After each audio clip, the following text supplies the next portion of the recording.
Hi hello friends stock only PSC-യിലേക്ക് എല്ലാവർക്കും സ്വാഗതം. അടുത്ത 10 കറണ്ട് അഫെയർ ആണ് നമ്മൾ ഈ ക്ലാസ്സിൽ ഡിസ്കസ് ചെയ്യാൻ പോകുന്നത്. എല്ലാവരും വളരെ ശ്രദ്ധിച്ചിരിക്കുക, നന്നായിരുന്ന് കേൾക്കുക. 1-2 തവണ കേട്ടാൽ തന്നെ ഇത് ബൈഹാർട്ടാവും. നോട്ട്സ് ഒന്നും പ്രിപ്പയർ ചെയ്യേണ്ട കാര്യമില്ല, അങ്ങനെ കേട്ട് പോയാൽ മതി കേട്ടോ.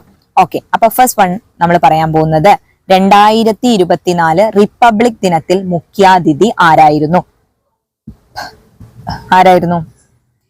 Emmanuel Macron. ഫ്രഞ്ച് പ്രസിഡന്റ് ആണ് കേട്ടോ ഇമ്മാനുവൽ മെക്രോൺ.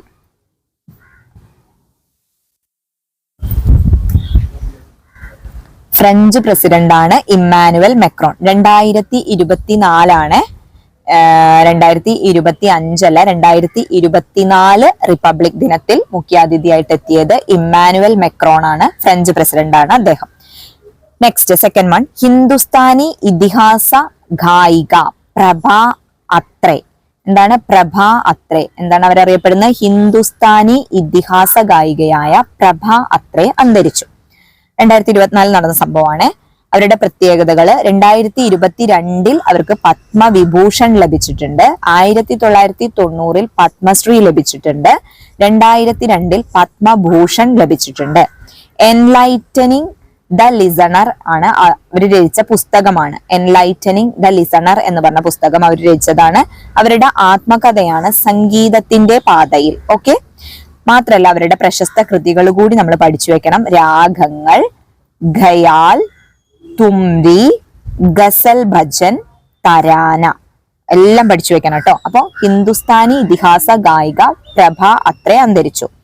അവർക്ക് 2022 പത്മവിഭൂഷൺ ലഭിച്ചു, 1990 പത്മശ്രീ ലഭിച്ചിട്ടുണ്ട്, 2002 പത്മഭൂഷൺ ലഭിച്ചിട്ടുണ്ട്. അവർ രചിച്ച ഒരു പുസ്തകമാണ് ലൈറ്റനിങ് ദ ലിസണർ എന്ന് പറയുന്നത്. നെക്സ്റ്റ് അവരുടെ ആത്മകഥയാണ് സംഗീതത്തിന്റെ പാതയിൽ. പ്രശസ്ത കൃതികളാണ് രാഗങ്ങൾ, ഖയാൽ, തുമ്പി, ghazal bhajan and tarana. Okay, clear? Third one, India തദ്ദേശീയമായി വികസിപ്പിച്ച വ്യോമ കവച മിസൈൽ സംവിധാനമാണ് സമർ. എന്താണ് സമർ? വ്യോമ കവച മിസൈൽ സംവിധാനമാണ് തദ്ദേശീയമായിട്ട് ഇന്ത്യ വികസിപ്പിച്ചതാണ് കേട്ടോ. ഇന്ത്യ തദ്ദേശീയമായി വികസിപ്പിച്ച വ്യോമ കവച മിസൈൽ സംവിധാനമാണ് Samar. Okay, fourth one, United Nations world economic situation and prospectus എന്ന സാമ്പത്തിക റിപ്പോർട്ട് പ്രകാരം 2024 പ്രതീക്ഷിക്കുന്ന ഇന്ത്യയുടെ സാമ്പത്തിക വളർച്ച എന്ന് പറഞ്ഞാൽ 6.25%. 2024 പ്രതീക്ഷിച്ച ഇന്ത്യയുടെ സാമ്പത്തിക വളർച്ച കേട്ടോ. എന്ത് പ്രകാരം?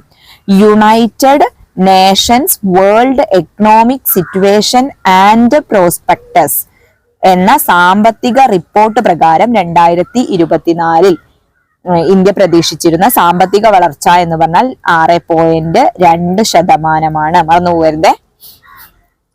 നെക്സ്റ്റ്, 2024 റിപ്പബ്ലിക് ദിനത്തിന്റെ പ്രമേയം. 2024 റിപ്പബ്ലിക് ദിനത്തിന്റെ മുഖ്യാതിഥി നമ്മൾ കഴിഞ്ഞ ക്ലാസ്സിൽ ഡിസ്കസ് ചെയ്തിട്ടുണ്ടായിരുന്നു. അപ്പൊ 2024 റിപ്പബ്ലിക് ദിനത്തിന്റെ പ്രമേയം എന്താണെന്നാണ് ചോദിച്ചിട്ടുള്ളത്. എന്താണ് പ്രമേയം? വികസിക് ഭാരത് ലോകതന്ത്രക്കി മാതൃക. എന്താണ്? വികസിക് ഭാരത് ലോകതന്ത്രക്കി മാതൃക. എന്താണ്? വികസിത ഇന്ത്യ ജനാധിപത്യത്തിന്റെ മാതാവ്. അതാണ് 2024 റിപ്പബ്ലിക് ദിനത്തിന്റെ പ്രമേയം എന്ന് ഓർത്തു വെക്കുക. 2024 ജനുവരിയിൽ അന്തരിച്ച ഹിന്ദുസ്ഥാനി സംഗീതജ്ഞനും പത്മഭൂഷൺ ജേതാവുമായ വ്യക്തിയാണ് ആര്? ഉസ്താദ് റാഷിദ് ഖാൻ. ആരാണ്? ഉസ്താദ് റാഷിദ് ഖാൻ. 2024 ജനുവരിയിൽ അന്തരിച്ച ഹിന്ദുസ്ഥാനി സംഗീതജ്ഞനും പത്മഭൂഷൺ ജേതാവുമായ വ്യക്തിയാണ് Ustad Rashid Khan. Clear? Next, 2024 national voters ഡേയുടെ പ്രമേയം എന്തായിരുന്നു? എന്താണ് 2024 നാഷണൽ വോട്ടേഴ്സ് ഡേയുടെ പ്രമേയം? Nothing like voting, I vote for sure. എന്താണ്? Nothing like voting, I vote for sure. അതായിരുന്നു 2024 നാഷണൽ വോട്ടേഴ്സ് ഡേയുടെ പ്രമേയം. 8th വൺ, 2023 ഡിസംബറിൽ അന്തരിച്ച കർണാടക സംഗീതജ്ഞനാണ് ആര്? OS ത്യാഗരാജൻ. ഇതൊക്കെ പഠിക്കുമ്പോൾ അവരുടെ എന്തെങ്കിലുമൊക്കെ കൃതികൾ ഉണ്ടോ ഇമ്പോർട്ടന്റ് ആയിട്ടുള്ളതെന്നും കൂടി നോക്കാൻ ശ്രമിക്കുക കേട്ടോ. 2023 ഡിസംബറിൽ അന്തരിച്ച കർണാടക സംഗീതജ്ഞനാണ് OS ത്യാഗരാജൻ. ക്ലിയർ ആയല്ലോ?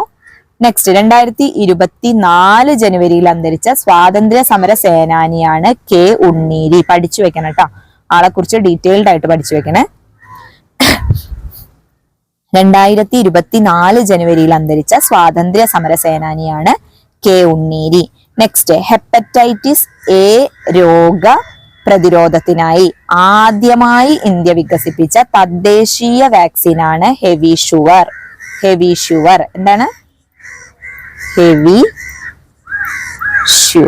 ഓക്കെ, ഇത് തദ്ദേശീയമായിട്ട് ഇന്ത്യ വികസിപ്പിച്ചതാണ്.